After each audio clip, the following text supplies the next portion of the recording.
नमस्कार दोस्तों, आज हम बताएंगे एक ऐसे अमरीकी की जिसने भारत के किसानों की जिंदगी बदल दी, जिसने अपने देश की सुख सुविधाओं को छोड़कर भारत के पहाड़ों में आकर लोगों की जिंदगी बदल दी।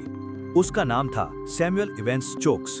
हिमाचल प्रदेश में सेब की खेती की शुरुआत 1870 के दशक में हुई थी, जब कैप्टन आर.सी. ली ने कुल्लू के बंडरोल क्षेत्र में यूरोपीय सेब के पेड़ लगाए। इसके बाद सैमुअल इवेंस स्टोक्स ने लगभग 1910 के आसपास इस क्षेत्र में व्यावसायिक स्तर पर सेब की खेती की शुरुआत की। अमेरिका की जाने-माने परिवार का बेटा और Stokes and parish machine company का वारिस होते हुए भी सैमुअल इवांस स्टोक्स जूनियर ने अपना जीवन भारत में कोढ़ से पीड़ित मरीजों की सेवा करते हुए बिताया। उन्होंने न केवल अपनी जिंदगी भारत में बिताई, बल्कि अंग्रेजों के विरुद्ध भारत के स्वतंत्रता संग्राम में भाग भी लिया।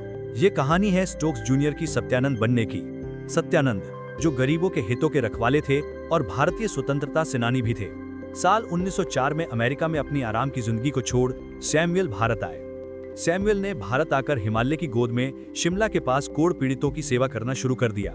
जब सैमुअल भारत में काम कर रहे थे तो एक वक्त के बाद उन्हें एहसास हुआ कि अभी भी भारतीय लोग उन्हें बाहरी समझते हैं, लेकिन सैमुअल चाहते थे कि भारतीय लोग उन्हें अपना ही हिस्सा समझें। इसलिए उन्होंने भारतीयों की तरह कपड़े पहनना शुरू किया।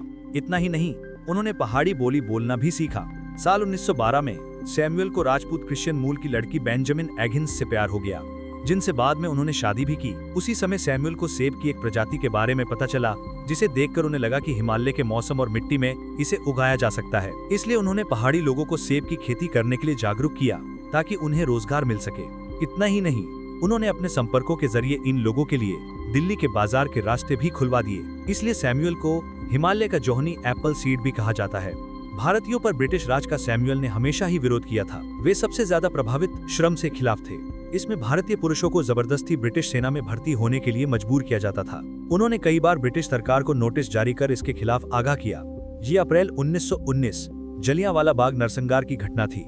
ये वही समय है जब सैमुअल ने भारतीय लोगों के खिलाफ हिंसा देखी और भारतीय राष्ट्रीय आंदोलन में शामिल होने का फैसला किया। 1921 में अन्य भारतीय कांग्रेस सदस्यों की तरह सैमुअल ने एडवर्ड 8वें प्रिंस ऑफ वेल्स की भारत यात्रा का विरोध किया, जिसके बाद उन्हें राजद्रोह के आरोप में अंग्रेजों ने वाघा में गिरफ्तार कर लिया था।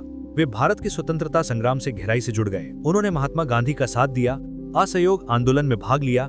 वे एकमात्र अमेरिकी थे जो भारत की आजादी की लड़ाई में जेल गए थे। अपने 7 बच्चों में से एक की बहुत कम उम्र में मौत के बाद सैमुअल ने अपना धर्म परिवर्तन कर लिया और उन्होंने हिंदू धर्म अपना लिया। वे सैमुअल स्टोक्स से सत्यानंद बन गए। उनकी पत्नी ने भी अपने पति का अनुसरण करते हुए हिंदू धर्म अपनाया और वे प्रिया देवी कहलाईं। इस बदलाव के लगभग 10 साल बाद एक बीमारी के चलते सत्यानंद ने 14 मई 1946 को अपनी आखिरी सांस ली। उन्हें शिमला के कोटघर में दफनाया गया। 1946 में जब वो दुनिया से गए तो हिमाचल के लोग उसे सेब बाबा कहकर याद करते थे। अगर आपको सैमुअल इवेंस स्टोक्स की ये कहानी पसंद आई तो वीडियो को लाइक करें, शेयर करें और सब्सक्राइब करना ना भूलें।